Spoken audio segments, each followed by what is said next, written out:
Área local na telefonia fixa.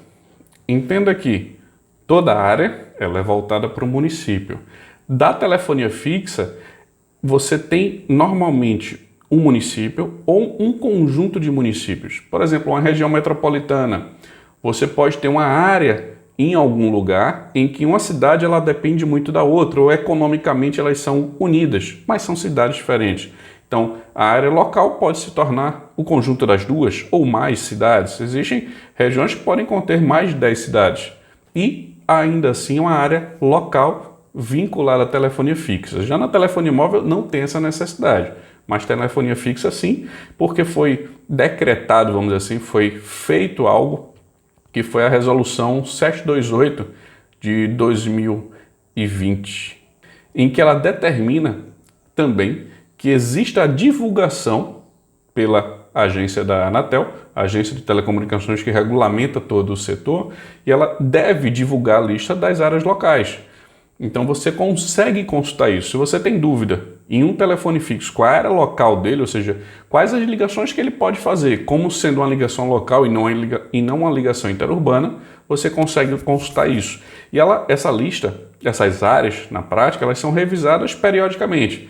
Em alguns cenários, você tem, no mínimo, uma avaliação anual, olhando aquelas regiões, olhando aqueles DDDs, olhando aqueles municípios, para entender qual é a melhor alternativa para eles. Se precisa adicionar uma região, se precisa juntar alguma outra região, você tem essa avaliação feita normalmente pela Anatel. E o foco principal dessa avaliação, ou seja, de ter uma área local na telefonia fixa, é a parte de tarifação, ou seja, cobrar para o usuário. Se a agência ela consegue diminuir os custos para o usuário, no meu ponto de vista é a melhor alternativa. Por exemplo, se você tem uma região metropolitana e se você colocasse, hoje não é assim, região metropolitana você tem um conjunto de municípios, mas se você fizesse lá apenas um município e todos os outros fossem outras áreas, você ia pagar muito mais por aquela ligação.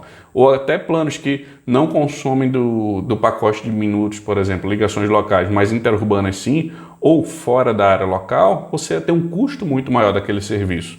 Mas com a ajuda dessa área local e com esses municípios em si, você consegue ter planos mais competitivos e utilizar o recurso da melhor forma possível. Esse é o foco que eu acredito que seja na área local da telefonia fixa. E se você tiver alguma dúvida, se você quiser consultar as informações, saber exatamente um local, procura no site da Anatel ou pega o teu navegador de internet, faz uma pesquisa em qualquer aplicativo, coloca consulta área local telefonia fixa e aí você vai ser direcionado e você vai pegar as informações mais atualizadas possíveis. Nós temos mais de 5.000 municípios. Então você pode precisar dessa informação em algum local e aí você consegue ter essa informação atualizada para utilizar.